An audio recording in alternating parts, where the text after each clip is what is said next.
Olá a todos vocês. Bom, gente, fazer algumas explicações aqui. Eu falei que ainda estou estudando sobre essa questão da concepção da Trindade. É um material muito longo, material muito problemático, bibliografia é muito grande. Eu acredito que até o final do ano eu chego a uma definição acerca da Trindade e divindade de Jesus, tá? Então eu coloquei alguns versículos e algumas pessoas questionaram esses versículos. Bom, concernente a Mateus 28, 19, o que acontece? Deixar isso bem claro aqui para os senhores entenderem, tá? A expressão, a oração, baptizonte tu zeito onoma, tu patros kai tu riu kai to agio pneumatus. Essa expressão de Mateus 28, 19, o que acontece? Ela é atestada apenas em Mateus 28, 19. E nós não temos um papiro sequer concernente a esse versículo. Depois chega pronto esse versículo nos códice. O que existe é a menção dos pais da igreja. O que as pessoas esquecem dos pais das igrejas é que a concepção deles é uma concepção filosófica. Quando eles escrevem as suas obras, eles estão combatendo ideologias filosóficas. Eles estão debatendo a veracidade de um manuscrito, eles não estão debatendo a veracidade de um pergaminho, eles não estão debatendo a veracidade da escritura do Novo Testamento.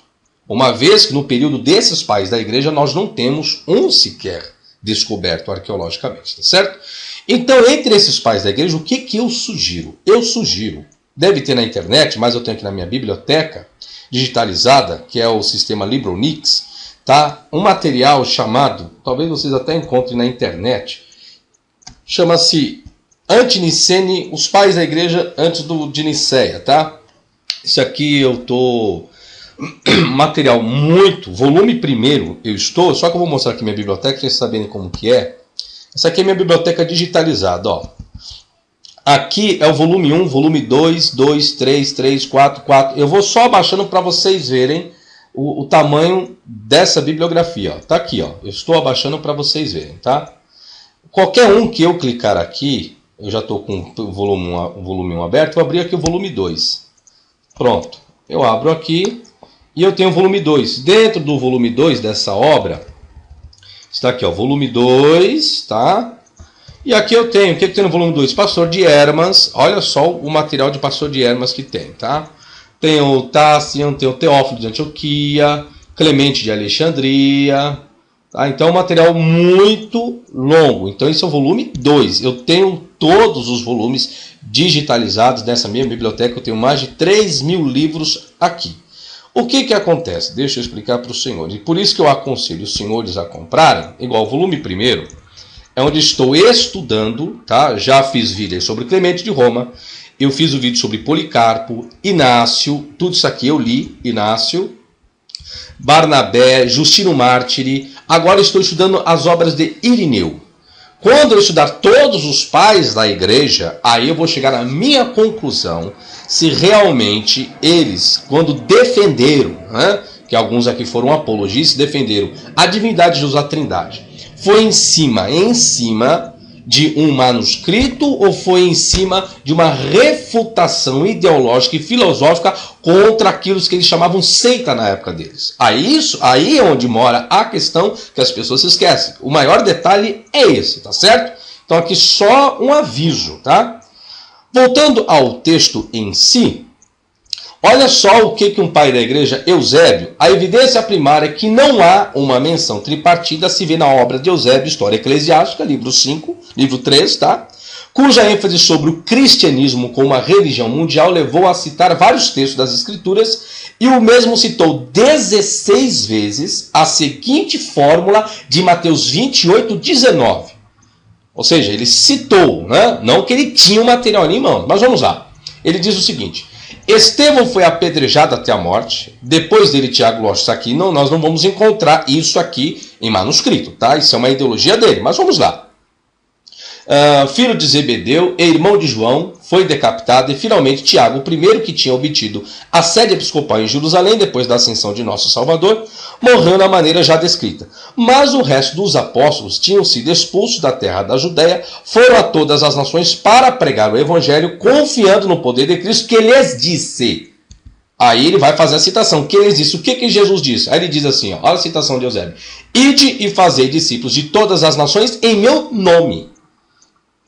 E batizando em nome do Pai, do Filho e do Espírito Santo. Não, isso aqui Eusébio não cita, ele cita essa expressão por 16 vezes. Agora, outra questão que as pessoas esquecem. Aí eu vou fazer a pergunta, depois eu volto. A pergunta é o seguinte.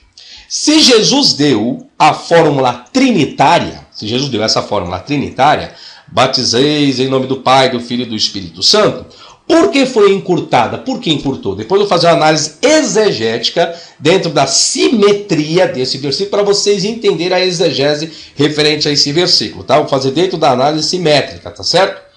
Aí, por que foi encurtado? Por que eu digo isso? Porque é o seguinte, eu vou pegar os versículos aqui, olha. O batismo cristão indicava uma fórmula monódica, consistente em nome de Jesus, e não em cima da Trindade. Se eu for pegar uma fórmula batismal, tá? Essa de Mateus 28:19, as pessoas têm como uma fórmula batismal, certo? Certo. Agora, Jesus deixou a fórmula batismal trinitária ou deixou a fórmula batismal monódica? É o seguinte, o versículo em João 4:1 diz o seguinte, Ros egno roi Yesu, roti kusa roi farisaio roti Yesu, pleonas matetas, poiei kai baptizei ro Ioannes.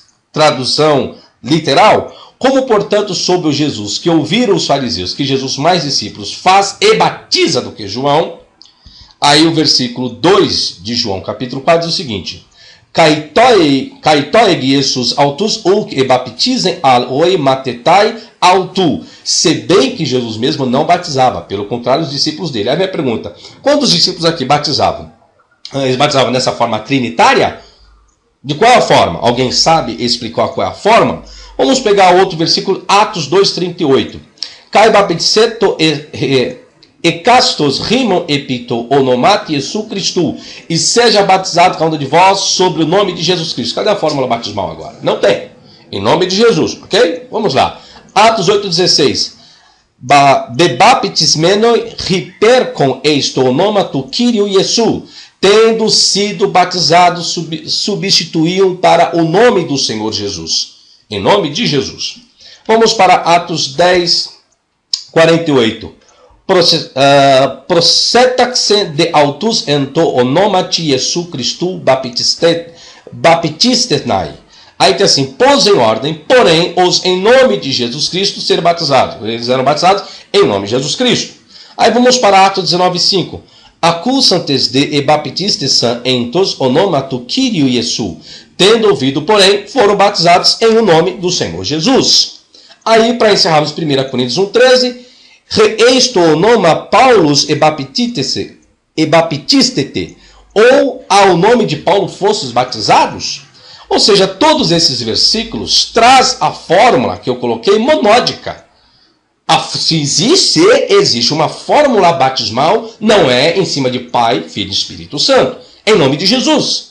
Ou seja, aí é onde eu faço a pergunta, se Jesus deu a forma trinitária, por que foi encurtada? Se Jesus deu a ordem de batizar em nome do Pai, do Filho e do Espírito Santo, por que os apóstolos, posterior à ascensão de Jesus, batizam em nome de Jesus? Alguém pode me explicar isso dentro do texto? Qual a razão que eles mudaram? E colocando uma fórmula batismal, tá certo?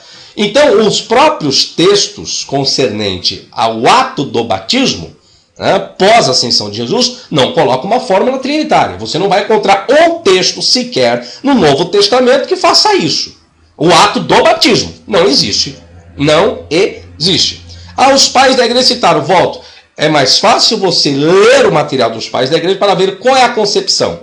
O debate deles é um debate filosófico ou é um debate doutrinário referente à escritura, ao papiro, ao pergaminho? Essa é a questão. Então procure analisar melhor acerca desses textos paralelos, realmente das obras dos pais da igreja, para ter uma concepção melhor. Porque falar, porque o códice tem, então, o códice está, o registro está lá, não está? Mas e a prática? É conforme está no códice? Aí está a questão. Existe algum papiro que atesta Mateus 28:19?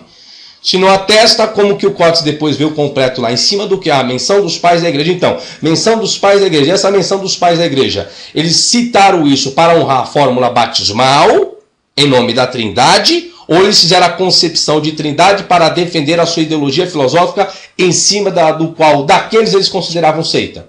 É isso que os senhores têm que pesquisar, tá certo? Então, sobre a Trindade nua e crua, ainda estou estudando e quando terminar, os senhores saberão, tá certo? Sucesso a todos vocês, até a próxima e tchau, tchau.